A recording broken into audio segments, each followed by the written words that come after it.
Okay, this one might wind you up a bit more, Angela. Harry and Meghan's worst moment, and my goodness, there were loads to choose from in 2024, but Angela Yeah. Levin has decided to pick. A prince in pain. Harry's public struggle with mental health. Prince Harry's pain is palpable. He carries the weight of his past, a past haunted by the tragic loss of his mother. His struggles with mental health are well documented, laid bare for the world to see. This openness, while lauded by some, has also become a point of intense scrutiny. Harry's admissions of therapy, his willingness to discuss his anger and anxiety, have peeled back the curtain on the realities of royal life. The fake Columbia tour. Angela, this was bad. This was really bad, wasn't it? It did. It was, and it is.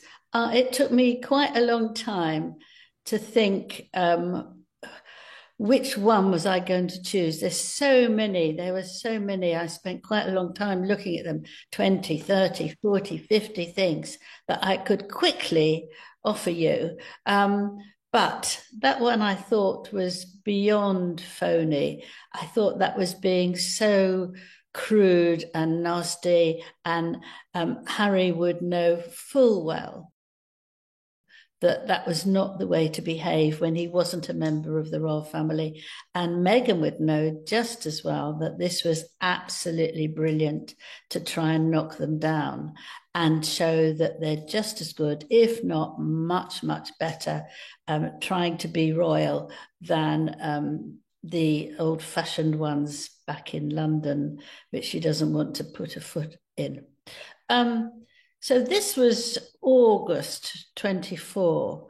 But how she lets herself down, which I'm delighted to say, is that she pushes Harry all the way. She pushed Harry this way, that way, the other way. If he ever was standing close and she wasn't in the middle and taken the photograph there, she'd push him to the back because she didn't want him there. You know, she was queen, she was king, she was, you know, everybody you could ever imagine. She could do it all with one hand or one finger. It's just the others are so hopeless. And all those phony smiles, I thought they were absolutely shocking, actually. And how she could do that to a country that actually has no money is terrible. And she took a load of presents to go home with. But what could they do? They didn't come representing the United States. They didn't come representing the United Kingdom. So they didn't come representing the royal family. So what could they really do for them? Nothing. They couldn't. They could just smile and show them how wonderful they were and laugh and change clothes. But actually, really, there was nothing they could offer. Gone is the stiff upper lip, replaced by raw vulnerability. This shift, while significant, has also left him exposed, his every move analysed for signs of fragility. This public examination of his mental health is unprecedented within the royal family. Never before has a member spoken so candidly, so openly about their inner turmoil.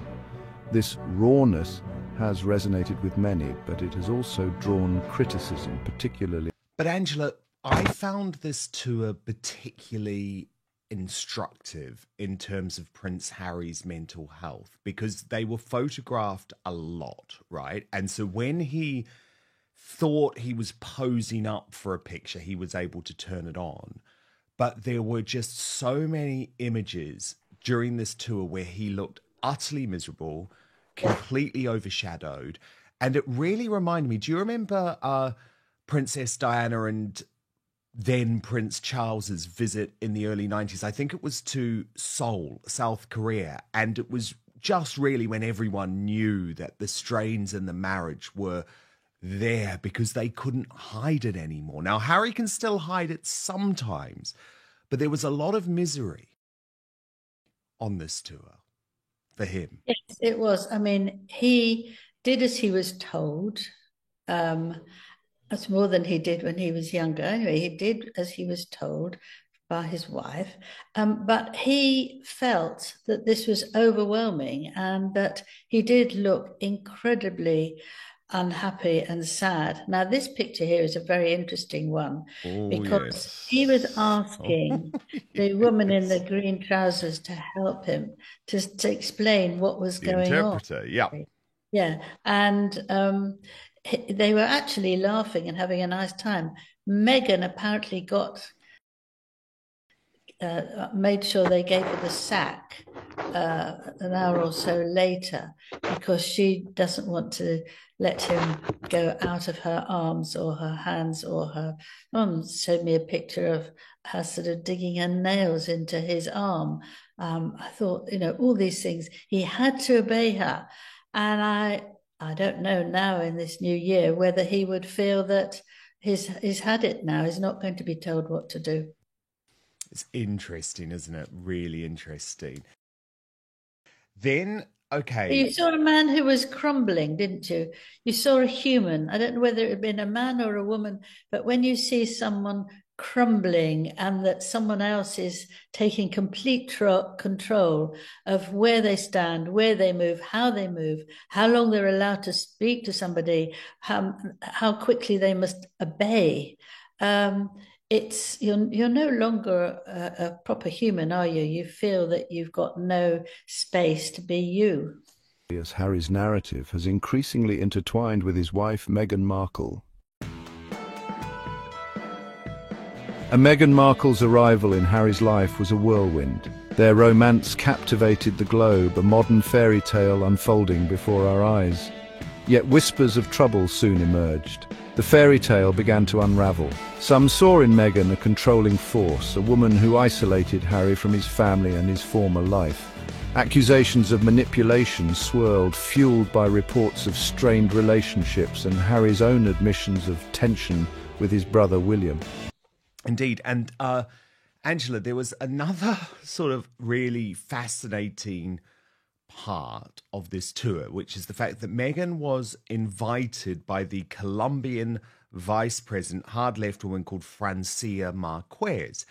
And to begin with, it seemed like they were best mates. But then this extraordinary video emerged, not from any of the official people covering the tour, because remember, reporters were banned actually from most of it.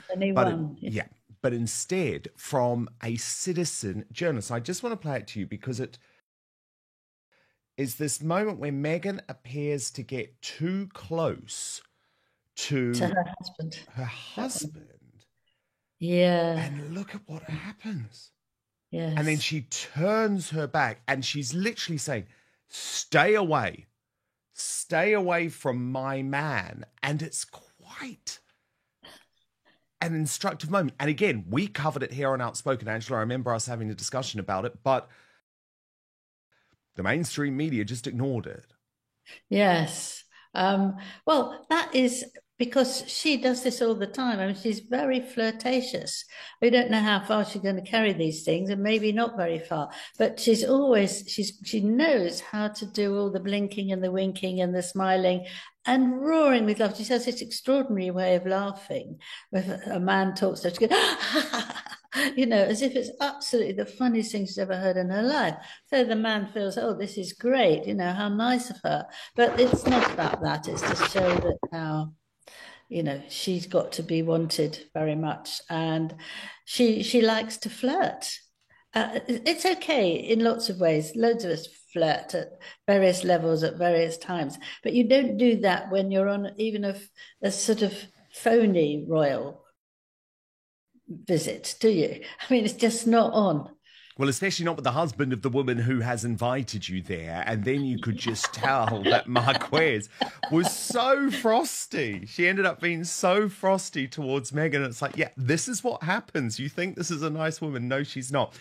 Okay, that's them as a couple. But the next Angela Levin Royal Mastermind Award for 2024 is Prince Harry's most shocking moment. And again, there are a lot to choose from, but Angela has gone with the new interview lies, which actually happened just last month with Prince Harry on stage with Andrew Aaron Ross Sorkin of the New York Times. Let's have a watch of a couple of the most, I guess, egregious moments from Harry. My own observations, documented in my biography of Harry, painted a picture of a man transformed.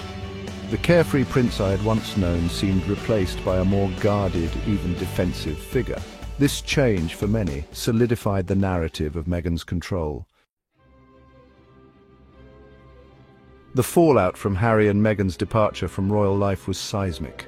Their bombshell interview with Oprah Winfrey sent shockwaves through the monarchy, accusations of racism and callous indifference echoing around the world. The interview, while intended to offer their truth, served to deepen the rift between Harry and his family. The public airing of private grievances further solidified the perception of a family fractured, unable to reconcile their differences. The Queen's statement, "Recollections may vary," spoke volumes about the chasm that had opened. It acknowledged the pain and hurt felt on both sides without explicitly refuting Harry and Meghan's claims. The royal family was left reeling, their image tarnished. In America, he can't do the things that he would want to be able to do in the UK. That is absolute rubbish. Catherine and William, one of them drops the kids off to school every day. Every day. It's part of their routine. Now, do we ever see pictures of that? Are they ever hounded? No, they are not. You are far more protected in the UK as a member of the royal family than you are in Hollywood as a celebrity.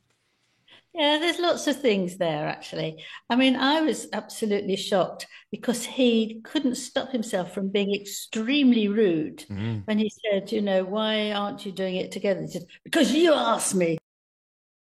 You should have known, well, absolutely. Why should he have known? Do you think the only thing he had to do was to go through what Meghan's time was going to be like and then decide to do the same with Harry? I mean, he really tried to eat a slice out of him. I don't think you eat a slice, but they had to pull him to pieces on that sentence. And I thought, whoops. And then he immediately went back about all the other things. But I thought also what was ridiculous, you say, is like in the US, is what his mother Diana would have wanted for him. I mean, no, she was very keen on the royal family. She would, it's making assumptions that are absolutely ridiculous and actually pulling his late mother through them when it's really not true. He didn't know what she was going to say to him after 12. I mean, it's a tragedy that happened, but actually to use her to make him look better, I think is very, very poor. The saga of Prince Harry and Meghan Markle has transcended the realm of mere gossip. It has ignited a global conversation about mental health, about the pressures of tradition, and about the role of the monarchy in the 21st century. Harry's willingness to speak about his struggles has undoubtedly helped to destigmatize mental health issues. His openness has resonated with millions, encouraging conversations that might have otherwise remained unspoken. Yet the accusations leveled against his family, the perception of their indifference, has cast a long shadow over the monarchy. Their reputation, once sacrosanct, has been irrevocably altered. The public, once deferential, now questions their every move. The full impact of this saga remains to be seen. What is certain is that the royal family, and indeed the world, will continue to grapple with its ramifications for years to come.